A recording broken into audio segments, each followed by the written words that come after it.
Des jeans, des pulls, robes et autres vêtements exposés au beau milieu d'une ferme. Consommer éthique, c'est le maître mot de cette semaine au sein de l'exploitation agricole de Sylvain Leroux. Pour lui, ce n'est que la continuité d'un mode de vie tourné vers la nature et l'humain.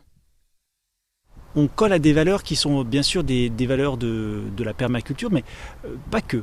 Ce sont des valeurs qui sont pour nous essentielles, que nous déclinons aussi dans notre activité agricole, qui sont prendre soin de la terre, prendre soin des hommes et partager équitablement. Et on a voulu, dans un des piliers les plus polluants qui est dit sur le prêt-à-porter, retrouver ces valeurs. Donc prendre soin de la terre, partager équitablement, prendre soin des hommes. Initier les plus réticents et offrir plus de possibilités de consommation, c'est aussi le but des marques qui exposent.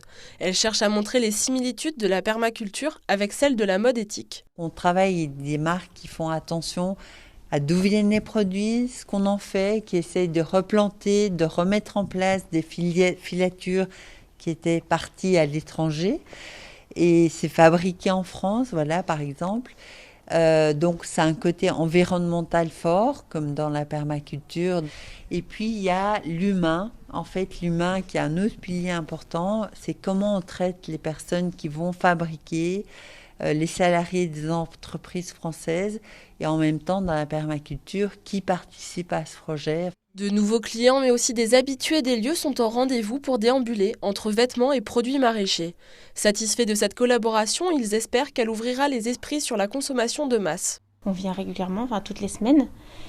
Ça s'inscrit dans une démarche de consommer autrement, réfléchir à d'où viennent les produits, enfin que ce soit et du consommable, de la nourriture, et ce qu'on porte sur nous, d'où ça vient, par qui ça a été créé.